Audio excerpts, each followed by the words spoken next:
I have one question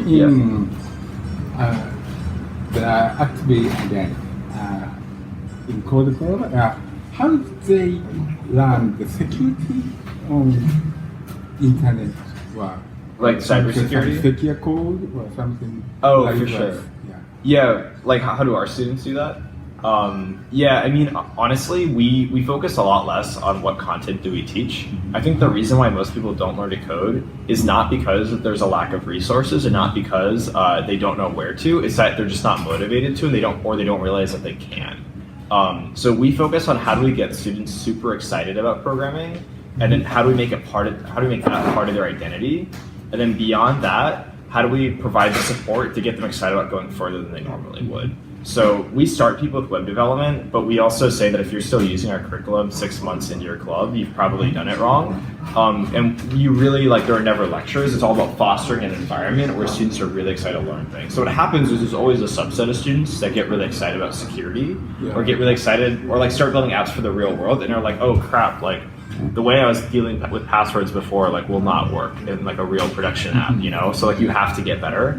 But we don't necessarily teach them this is how to write a secure application. We just kind of try to create an environment that forces them to ask those questions on their own and then supports them as they try to find answers to it. It's not the easy way to learn the security or something like that in Japan.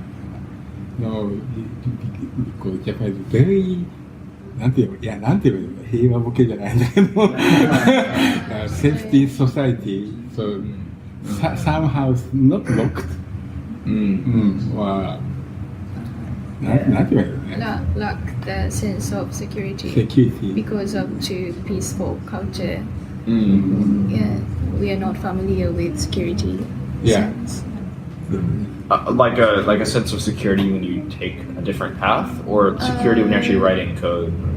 So you mean just the too peaceful culture makes people indifferent from security things? From doing different things?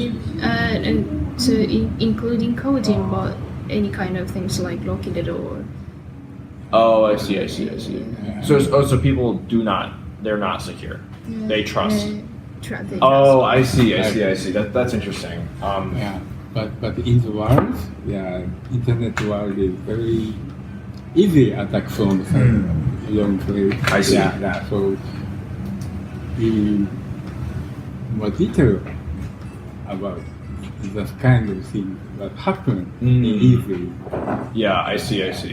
I mean, it almost seems like the best way to get young people asking the right questions is just put them in a situation where they have to.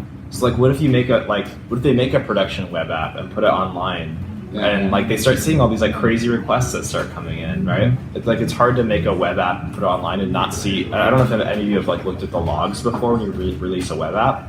You'll see all these crazy people trying to log in with all admin password, all the different possible credentials. And have you seen this before? You know what I mean? Where it's I don't know if we'll actually see it, but you'll see all the people trying to hack WordPress sites where there's bots that try to guess WordPress credentials. But I think that just making real things is one of the best ways to go about that. That's a really interesting challenge though.